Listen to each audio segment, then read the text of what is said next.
competitors is really important for your business. But I'm not going to get into why it's important in this video. I'm going to talk about how to actually do it. One way is to ask your existing customers or ask your potential customers, if you don't already have existing customers, who would they work with instead of you? Who did they work with instead of you? And you can create a survey using a tool like Typeform or SurveyMonkey, JotForm, or one of the many other form tools out there. And you can ask these questions. You can ask your customers who they would work with instead of you. And I don't know if Typeform does this, but I do know that with SurveyMonkey, you can actually buy responses to your survey. So if you don't already have an existing customer base, that is one thing that you can do. Another thing you can do, and I'm not going to show this in this video because I've agreed to rules on my social media groups. So I'm in a bunch of Facebook groups, and I have agreed to not share what's in the Facebook group, but I can tell you that in these Facebook groups that people ask for recommendations. So I'm in some moms groups on Facebook.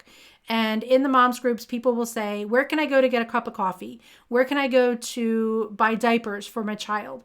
Where can I go to do X, Y, and Z in the neighborhood? So let's say that I'm doing research for creating a new coffee shop in College Park. I could join a College Park Moms Facebook group. I don't know if there is one, but let's just say that there is. And I can say, where do you go for coffee? What's the best coffee shop in College Park? I can ask that question there, and hopefully I'll get some responses, and those could be my competitors. Now, if you don't have access to that kind of information, you can always Google it or use whatever search engine you like. So you can see here, if I'm doing research for a coffee shop near College Park, Maryland, and you can see when I do a search coffee shop near College Park, Maryland, it gives me several results. So you can see there's Vigilante Coffee College Park, Starbucks, and Bagels and Grinds. And you can see if I go to more places, it's going to show me some additional coffee shops in the area. So I could do some research into those coffee shops and figure out any additional competitors from that. So search engines are great. If you don't want to use Google, you want to use DuckDuckGo, Bing, whatever search engine you want to use, you can search for your competitors that way. Now, this is really easy if you've got a brick and mortar or you're creating a brick and mortar service or business. You can search for competitors near you or near your target location. But if you have more of an international business or a national business, or you don't have a geographic location for your business, then you might just need to search for the keywords about your business or about your offer.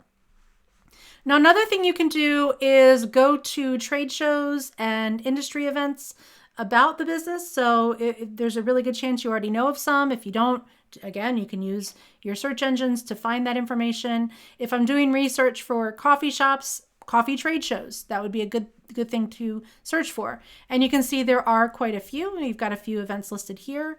I could go to one of those. It would have to be something near me, most likely. So you'd have to kind of search for something that's nearby. So you can see here, I'm in Maryland, so I might go to World of Coffee 2023 in New York. That's pretty close by. Or you could also look at who is going to be exhibiting at some of the trade shows. So you can see here, the Specialty Coffee Expo. If I click on the link for that, and I go to attend, I can see who's exhibiting. And those might be my competitors. You can see I've got lots of options here. Now, another option that you've got is to use a tool like SimilarWeb. So SimilarWeb does a lot of website analysis. This is only going to work if your competitors are very large and have a lot of data about them. So again, going back to my example for coffee, I did an analysis of Starbucks.com, and we can see that one of the things that they're going to tell me about Starbucks is who are their competitors. So if you know at least one competitor, and that's a very large competitor, you can look at their competitors, and you can see for Starbucks, for example, that we've got Peet's, Dunkin' Donuts, and Caribou Coffee are three of their coffee competitors. So you can, if your competitor is very large, it's an international or national business that has a lot of locations, a lot of information on the internet, then this is something that you can use. So as you can see, there are a lot of tools out there.